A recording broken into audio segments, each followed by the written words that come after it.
తెలంగాణ, జై తెలంగాణ. గౌరవనీయులు మన మండల పార్టీ అధ్యక్షులు కాముని శ్రీనివాస్ గారికి, జడ్పీ చైర్మన్ రోజక్క గారికి, గౌరవనీయులు రాధాకృష్ణ శర్మ గారికి, మన ఎంపీపీ మాణిక్రెడ్డి అన్న గారికి, కోఆపరేటివ్ చైర్మన్లు కాముని శ్రీనివాస్ గారు, సదానందం గారు, కనకరాజు గారు, పాపయ్య గారు, మా ఇట్టబోయిన శ్రీనివాస్ గారు, రమేష్ గారు, కొండం రవి గారు, జంగిటి శ్రీనివాస్ గారు, తాళ్లపల్లి శ్రీనివాస్ గౌడ్ గారు, సుంచు రమేష్ గారు, భూమిరెడ్డి అన్న గారు, రామచంద్రం గారు, శ్రీహరి యాదవ్ గారు, ఉమేష్ గారు, మా అబ్బిరెడ్డి బాపు గారికి, ఇంకా వివిధ గ్రామాల సర్పంచులు, ఎంపీటీసీలు, చిన్న కోడూరు నలుమూలల నుంచి తరలి వచ్చిన మా అక్క చెల్లెళ్లకు, అన్నాదమ్ములకు మీ అందరి ఆశీస్సులతో కాబోయే మన ఎంపీ గౌరవనీయులు వెంకట్రామరెడ్డి గారికి అందరికీ శిరస్సు వంచి నమస్కారం తెలియజేస్తా ఉన్నా. దయచేసి ఒక్క విషయం బాగా వినాలి. ఇప్పుడు జరుగుతున్న ఎలక్షన్ మీ అందరి దయ. నేను పోయినసారి వాన గాలి దుమారం వస్తే నా హెలికాప్టర్ లేవకపోతే నేను మీటింగ్ కు కూడా రాలేదు. నేను మీటింగ్ కు రాకపోయినా, మిమ్మల్ని నేను కలవకపోయినా ఎంతో ప్రేమతో నన్ను మీరు ఆశీర్వదించి నన్ను గెలిపించినందుకు మరొకసారి నేను శిరస్సు వంచి నమస్కారం తెలియజేస్తా ఉన్నా. ఆ రోజు నేను రాలేకపోయినా అని తెల్లారి నా భార్యను తోలినా, మీ అందరినీ కలిసి దండం పెట్టి కలిసి రమ్మని తోలిచ్చిన. అయినా మీరెంతో ప్రేమగా ఆదరించారు. నా జన్మల మిమ్మల్ని మర్చిపోను, నా జీవితాంతం మీకు సేవ చేస్తా అని చెప్పి మనవి చేస్తా ఉన్నా. అయితే ఈ ఎలక్షన్ కొద్దిగా జాగ్రత్తగా వినండి. ఎక్కువ టైం 20 నిమిషాలే మాట్లాడతా. ఈ ఎలక్షన్ ఏదో ఓట్ల కోసం జరిగే యుద్ధం కాదు. ఈ ఎన్నిక సీట్ల కోసం జరిగే యుద్ధం కాదు. ఈ ఎన్నిక అధికార కోసం జరిగే యుద్ధం కాదు. ఈ ఎన్నిక తెలంగాణ భవిష్యత్తు కోసం జరిగే యుద్ధం. మన పిల్లల భవిష్యత్తు, మన భవిష్యత్తును నిర్ణయించేటువంటి ఎన్నిక గనక బాగా ఆలోచించి మనం ఓటు వేయాల్సినటువంటి అవసరం ఉంది. ఇలా వెంకట్రామరెడ్డి గారు మీకు చాలా మందికి ఇక్కడ సుపరిచితుడు. ఇవాళ కాదు, 22 ఏండ్ల కింద 2002 సంవత్సరంలో మాచాపూర్లో, సలేంద్రిలో, చిన్నకోడూరులో, మెట్టుపల్లిలో వేల కొద్ది స్ప్రింక్లర్ సెట్లను తెచ్చి ఆ స్ప్రింక్లర్ సెట్లను చిన్న కోడూరుకు పరిచయం చేసిందే ఆనాటి ఈ వెంకట్రామరెడ్డి. 22 ఏళ్ల కింద మీకు స్ప్రింక్లర్ సెట్ అంటే తెలియదు. ఇప్పుడేమో స్ప్రింక్లర్ సెట్ లేని ఇల్లే లేదు. కానీ 22 ఏళ్ల కింద ఈ చిన్న కోడూరుకు స్ప్రింక్లర్ సెట్లు తెచ్చి మీకు నేర్పించి మీకు అందించింది వెంకట్రామరెడ్డి గారు 22 ఏళ్ల కింద.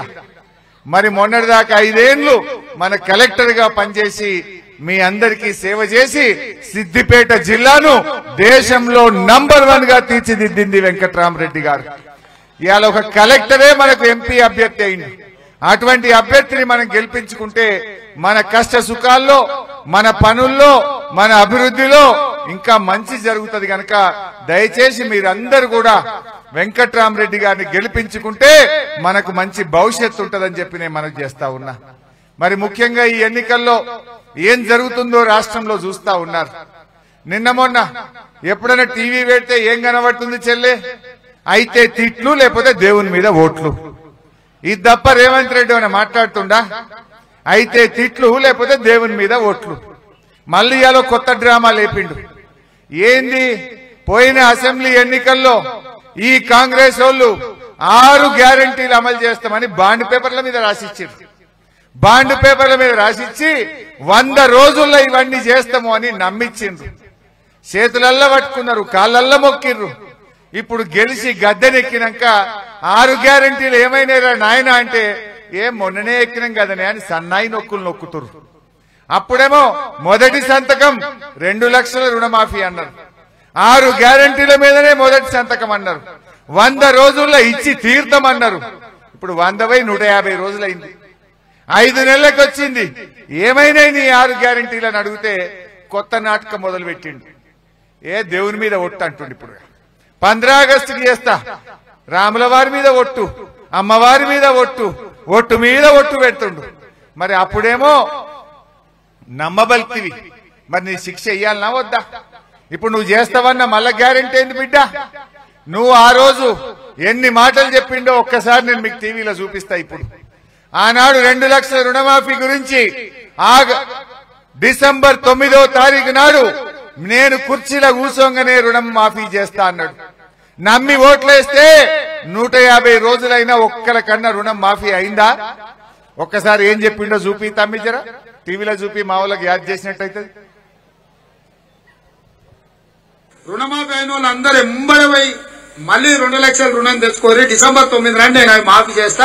కాబట్టి రైతులందరికీ నేను విజ్ఞప్తి చేస్తున్నా, ఎంబడే పోయి బ్యాంకుకు పోయి లోన్లు తెచ్చుకోరి, వచ్చిన ఎంబడే నేను రుణమాఫీ చేస్తా. అయిందా చెల్లె? అందరూ ఎంబడే మా రైతన్నలు ఎవరికన్నా అయినారే? ఎవరికన్నా అయినారే? మరి కుల్లం కుల్ల 2 లక్షలు మాఫీ అయిన వాళ్ళు కాంగ్రెస్ పార్టీ కోటైంది, కానోళ్ళందరూ కారుకు కేసీఆర్ కయింది. ఈ కాంగ్రెస్ వాళ్ళ మెడలు వంచారు అమలేటట్టు నేను చూస్తా. అక్క చెల్లెలకి ఏం చెప్పిండ్రు? మహాలక్ష్మి రాగానే జీతం పడ్డట్టు 2500 ఇస్తా. జర చూపితాం అది కూడా ఏ పాటి పడ్డాయో అడుగుదాం. ఇంటి ఆయన దగ్గర నగదు ఉంటేనేమో బెల్ట్ షాప్లలో ఇస్తున్నాడు, అవునా? అందుకే మా అక్కల కష్టాలు చూసి నగదు మా అక్క దగ్గర ఉంటే పిల్లల చదువులు, ఇంటి ఖర్చులు, పండుగ పూట సుట్టం వస్తే ఇంత మంచి చెడ్డ చూడడానికి ఉంటది.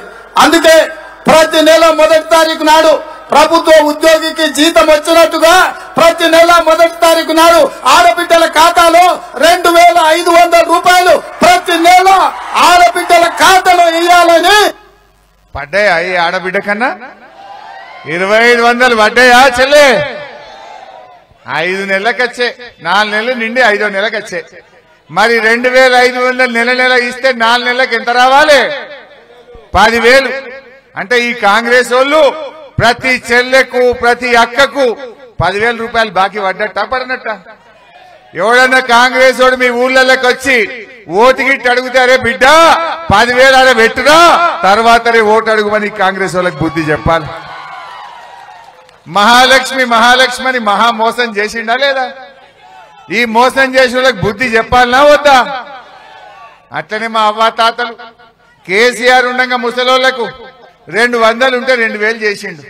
మాట అంటే మాట మీద 2000 చేసిండా లేదా? బీడీలు చేసే అక్క చెల్లెలు గాని, అవ్వ తాతలు గాని, ఒంటరి మహిళలు గాని అందరికి 2000 అంటే బరాబర్ కేసీఆర్ 2000 ఇచ్చిండు. ఈయన ఏమన్నాడు? ఏగా నేను 4000 ఇస్తా, నేను 4000 ఇస్తాను ఊరిచ్చిండు. ఇచ్చిండా? ఒకసారి చూడుందా ఏమన్నాడు? గట్ చూడు. పెన్షన్ ఎంత వస్తుంది? 2000 వస్తుంది కదా. వచ్చే నెల నీకు 4000 నీ ఖాతాలో పడతాయి. వచ్చే నెల డిసెంబర్ 9 నాడు పెద్దమ్మ 2000 కాదు, ఇందిరమ్మ రాజ్యం వచ్చి నీకు 4000 రూపాయలు పెన్షన్ వస్తుంది. ఎవరు నడుకునే పని లేదు. ఇంతకుముందే సీన్ చెప్పి నీ మనోడు వచ్చి నీ కాళ్ళు ఎత్తుతాడు, పెట్రోల్ కు 500 1000 ఇయ్యమని. మనమడు కాళ్ళు నీ కాళ్ళు నొత్తే నీ మనోడు వచ్చి నీ కాళ్ళు ఎత్తుతాడు. ఎందుకంటే ఆయన పెట్రోల్ బండి ఇంత పెట్రోల్. మనమడి కాళ్ళు వస్తుందా? 4000 పడ్డాయా? మరి అబద్ధాలు చెప్పి ఏం చెప్పి డిసెంబర్ 9కే డిసెంబర్ పోయి జనవరి వచ్చే, జనవరి పోయి ఫిబ్రవరి వచ్చే, ఫిబ్రవరి పోయి మార్చి వచ్చే, మార్చి పోయి ఏప్రిల్ వచ్చే, రేపెల్లుండి అయితే మే వస్తుంది. ఇవాళ మే 1వ తారీఖు కూడా వచ్చే, 5 నెలలకు వచ్చే. ఈ పుణ్యాత్ముడు ఏం చెప్పిండు? 4000 ఉరిచ్చి చెప్పిండు. ఇంకా మనమడొచ్చి కాళ్ళు ఒత్తుతాడు. మరి 4000 4000 దేవుడెరుగు. మధ్యలో జనవరి నెలలో ఇచ్చే 2000 కూడా ఎగ్గొట్టిండు. ఒక నెల పెన్షన్ పోయిందా లేదా? మధ్యలో ఈ జనవరిలో ఒక నెల ఎగ్గొట్టిండు, ఒక నెల ఇయ్యనే లేదు. వెనకటికేదో సామెత ఉండే, అన్న వస్త్రానికి పోతే ఉన్న వస్త్రం పోయిందట. ఈ పుణ్యాత్ముడు 4000 ఇస్తాడేమో అంటే ఇచ్చే 2000 కూడా ఒక నెల ఎగ్గొట్టిండు. కానీ మన కేసీఆర్ అవ్వ తాతలకు 10వ తారీఖు వరకు నెలకు 2000 ఇచ్చిండు. వీళ్ళు వచ్చినాక ఏమైంది? ఇప్పుడు పాపం ముసలోళ్ళు ఎండల పోస్ట్ ఆఫీస్ కు నడుచుకుంటూ పోయి పింఛన్ పడ్డదా బిడ్డ అంటే ఏమంటారు? పల్లె పో అని వాళ్ళు అంటారు. తిరగంగా ఎప్పుడో 30 తారీఖు ఇస్తుండే ఇచ్చే 2000 కూడా ఆ 4000 పోయినాయి ఇచ్చే 2000 కూడా ఇవ్వకుండా మోసం చేస్తున్నాడు రేవంత్ రెడ్డి. మరి అదే విధంగా తులం బంగారం మా అక్క చెల్లెలకు ఏం చెప్పిండు? కేసీఆర్ ఉండంగా ఆడవిళ్ళ పెళ్లి పెట్టుకుంటే 1,00,000 రూపాయలు ఇస్తా అంటే నేను ఎన్ని చెక్కులు ఇచ్చిన చెల్లె మీ అందరికి?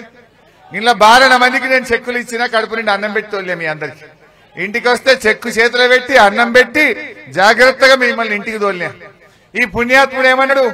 అక్క చెల్లెలంతా కేసీఆర్ దిక్కున్నాడని ఏమన్నా కానీ అబద్ధం ఆడిండు. ఓడదాటిదాకా ఓడమల్లప్ప, ఓడదాటినాక బోడమల్లప్ప. ఏమన్నా కానీ ఆపద మొక్కులు మొక్కిండు. ఇక నేను తులం బంగారం కూడా ఇస్తా అన్నాడు. కానీ ఈ కాంగ్రెస్ వాళ్ళు వచ్చిన గడి ఏందో గాని 50,000కు ఉన్న తులం 75,000 రూపాయలు అయింది 4 నెలల్లో. 25,000 పెరిగింది.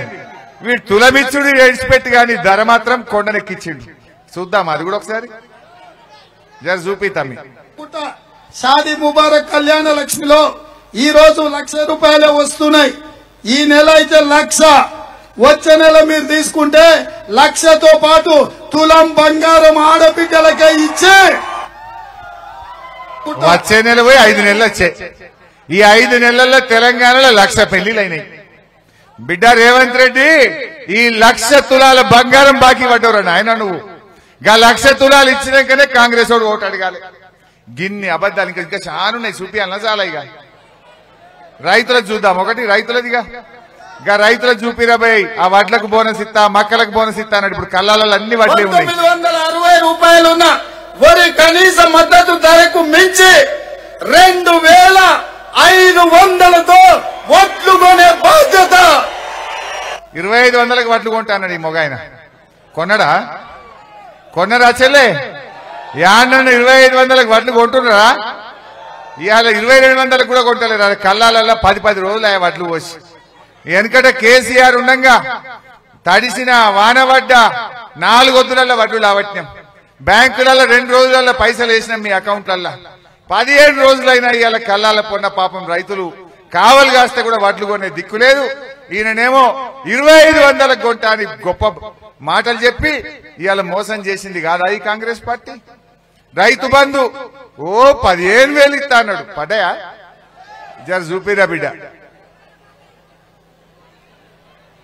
వ్యవసాయ పనులు మొదలయ్యే ముందల్లే సంవత్సరానికి ప్రతి రైతుకు ఎకరాకు 15,000 రూపాయలు రైతు భరోసా పథకం కింద ప్రతి రైతును ఆదుకునే బాధ్యత కాంగ్రెస్ పార్టీ తీసుకుంటే. ఏమన్నాడు చెల్లె? 15,000 అన్నాడు.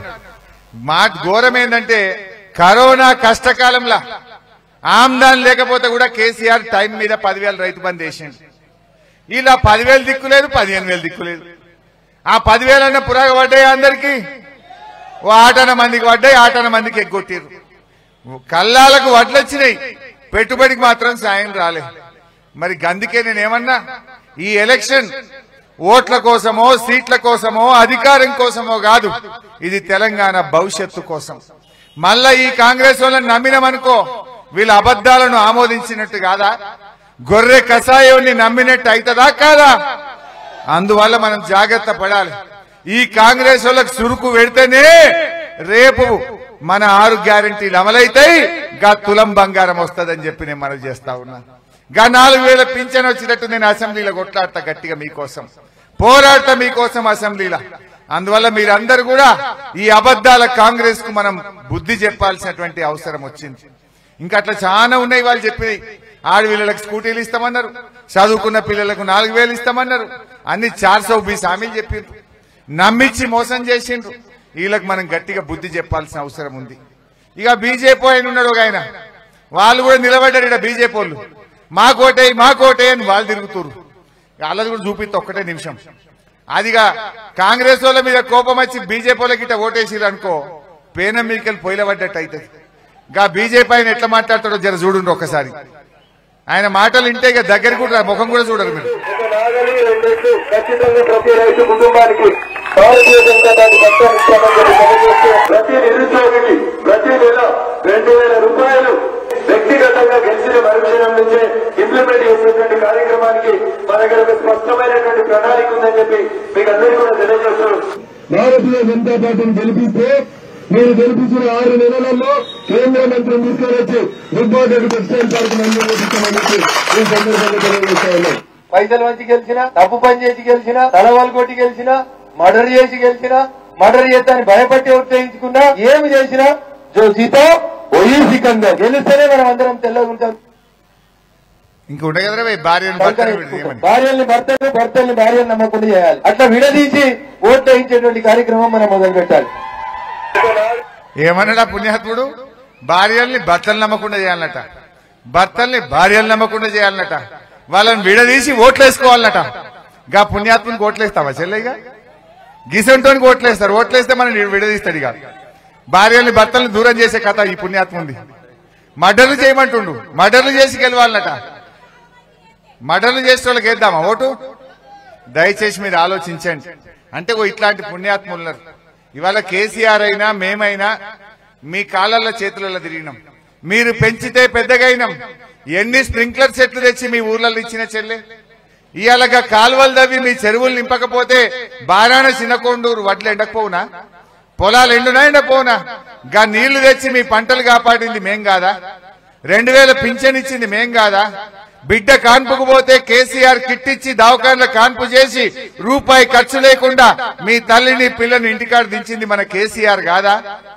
దయచేసి ఆలోచించండి. ఇవాళ రైతుల గౌరవం పెంచింది కేసీఆర్. కేసీఆర్ వచ్చినాక రైతు బంద్ వచ్చింది, 24 గంటల కరెంట్ వచ్చింది, కాలువల కింద నీళ్లు వచ్చినాయి, బంగారం వల్ల 2 పంటలు వండినాయి. రైతు విలువ పెంచిండు కేసీఆర్. అందుకే భూముల ధరలు కూడా పెరిగినాయి. ఈ కాంగ్రెస్ వాడు వచ్చినాక భూముల ధరలు తగ్గినాయా లేవా? మళ్ళా వీడు గెలిచిండనుకో ఇంత కరెంట్ రాదు, ఆయనత నీళ్లు రావు, మళ్ళా భూములు 5 లక్షలకు ఎకరం అవుతాయి. మరి రైతుల విలువ తగ్గుతుంది, భూముల ధర కూడా తగ్గిపోయే ప్రమాదం ఉంటది. జాగ్రత్త అని చెప్పి నేను మనవి చేస్తా ఉన్నా. ఇవాళ ఎలక్షన్ కమిషన్ వాళ్ళు మన కేసీఆర్ ను 2 రోజులు ప్రచారం చేయొద్దని ఇవాళ ఆగుమని చెప్పిండట. కాంగ్రెస్ వాళ్ళు కంప్లైంట్ ఇచ్చిండ్రు. కేసీఆర్ మమ్మల్ని వడగళ్లు పడ్డ రైతులకు, పంటలు ఎండిపోయిన రైతులకు పైసలు ఇవ్వని అడుగుతుండు, మా మీద గట్టి కొట్లాడుతుండని కాంగ్రెస్ వాళ్ళు కంప్లైంట్ చేస్తే కేసీఆర్ ను 2 రోజులు ప్రచారం ఆపమన్నారట. నరేంద్ర మోడీ గారేమో మత విద్వేషాలు రెచ్చగొడితే అది ఎలక్షన్ కమిషన్ కు కనబడది. రేవంత్ రెడ్డి గారేమో ఆయన రకరకాల కులాల మధ్య చిచ్చు పెట్టి ఇష్టం వచ్చినట్టు బూతు మాటలు మాట్లాడితే ఎలక్షన్ కమిషన్ ఆయనను ఆపది. కానీ కేసీఆర్ రైతులకు 2 లక్షల మాఫీ ఎప్పుడు చేస్తావు? గా రైతులు పంటలు ఎండిపోయినాయి, వాళ్ళకి ఎకరానికి 25,000 ఇయ్యి. గా వడగళ్ల వానబడి నష్టమైంది, గా రైతుల్ని కాపాడని రేవంత్ రెడ్డి గట్టిగా అడిగితే నువ్వు గట్టిగా అడుగుతావా? నువ్వు 2 రోజులు ప్రచారం చేయొద్దు అంటున్నారు. కేసీఆర్ ను 2 రోజులు ప్రచారం చేయకుండా ఆపుతారేమో, కానీ తెలంగాణ ప్రజల గుండెల్లో కేసీఆర్ ఉంటాడు. తెలంగాణ ప్రజల హృదయాల నుంచి కేసీఆర్ ను దూరం చెయ్యరు అనేటువంటి విషయాన్ని గుర్తుపెట్టుకోవాలి. కాంగ్రెస్ వాళ్ళు, బీజేపీ వాళ్ళు కేసీఆర్ బస్సు యాత్ర బయలుదేరితే గజగజలాడుతున్నారు. భయపడి ఇలా కేసీఆర్ ప్రచారాన్ని ఆపాలని కుట్రలు చేస్తా ఉన్నారు. కానీ ఒకటే ఆలోచించండి అక్క చెల్లెల్లారా, అన్నదమ్ముల్లారా, ఏనాటికైనా కేసీఆర్ కు మీ మీద ప్రేమ ఉంటది. కానీ ఈ కాంగ్రెస్ అనుకో బీజేపీ అనుకో ఉంటుందా చెల్లె? ఏం మాట్లాడుతుండ్రు రేవంత్ రెడ్డి? కేసీఆర్ రుణమాఫీ ఎప్పుడు చేస్తామని అడిగితే, వడ్లకు బోనస్ ఎందుకు ఇస్తలేవంటే, అక్క చెల్లెలకు 2500 ఎందుకు ఇస్తలేవంటే, అవ్వ తాతలకు 4000 ఎప్పుడు ఇస్తావంటే, ఆయన కేసీఆర్ ను పట్టుకొని అంటాడు నీ చెడ్డి ఉడవీక్తా అని చెప్పి మాట్లాడుతుండ్రు రేవంత్ రెడ్డి. గా తెలంగాణ తెచ్చిన పెద్ద మనిషిని గా కేసీఆర్ ను పట్టుకొని రేవంత్ రెడ్డి అట్లా మాట్లాడొచ్చినా చెల్లె? అది ఒక ముఖ్యమంత్రి మాట్లాడే మాటనా? అంటే కేసీఆర్ అంటే మన అందరిని అన్నట్టు కాదా? ఇది మన సిద్దిపేట గౌరవం తీసినట్టు కాదా? మన ఆత్మ గౌరవాన్ని ఇలా రేవంత్ రెడ్డి దెబ్బ తీస్తలేడా? సిద్దిపేట కేసీఆర్ లేకపోతే సిద్దిపేట, సిద్దిపేట లేకపోతే కేసీఆర్ ఉంటుందా చెల్లె? తెలంగాణ తెచ్చినోడు మన సిద్దిపేట బిడ్డ, తెలంగాణ తెచ్చి జిల్లా చేసినోడు మన కేసీఆర్. జిల్లా తెచ్చిండు, రైలు తెచ్చిండు, గోదావరి నీళ్లు తెచ్చి సిద్దిపేట పేరు ప్రఖ్యాతులు కాపాడిండు మన కేసీఆర్. మన కేసీఆర్ ను రేవంత్ రెడ్డి తిట్టుడంటే ఇది మన అందరినీ కూడా అవమానపరచడమే. అందుకే ఆలోచించండి, మన చేతుల గల్ల ఓటుతోనే ఈ కాంగ్రెస్ వాళ్ళకి గట్టిగా బుద్ధి చెప్పాలి. 13వ తారీఖు నాడు మీరందరూ కారు గుర్తు మీద ఓటేసి మన వెంకట్రామరెడ్డి గారిని గెలిపించాలని చెప్పి, మరి అదే విధంగా రాబోయే రోజుల్లో నేను ఎన్నో కార్యక్రమాలు చేసిన. ఉపాధి హామీలో కిట్లు పంపించిన, ఏది మంచినీళ్ళ ప్యాకెట్ తీసుకుపోవాలని, కుట్టు మిషన్లు కొంతమంది అక్కజెల్లెలకు శిక్షణ ఇచ్చి మిషన్లు ఇప్పించిన, ఆరోగ్య మహిళ అనే కార్యక్రమాన్ని స్టార్ట్ చేసిన. ఇట్లా ఎన్నో కార్యక్రమాలు చేసినాం. దీని సోపతికి రాబోయే రోజుల్లో ఇంకా కూడా మన వెంకట్రామరెడ్డి నేను ఇద్దరం కలిసి మీ సేవ చేస్తాం, మీ కష్ట సుఖాల్లో పాలు పంచుకుంటామని చెప్పి మనవి చేస్తూ, ఇంత పెద్ద ఎత్తున ఈ కార్యక్రమాన్ని విజయవంతం చేసిన మా బీఆర్ఎస్ కార్యకర్తలకు, ప్రజా ప్రతినిధులకు మీ అందరికీ శిరస్సు వంచి ధన్యవాదాలు తెలియజేస్తూ, జై తెలంగాణ, కారు గుర్తుకే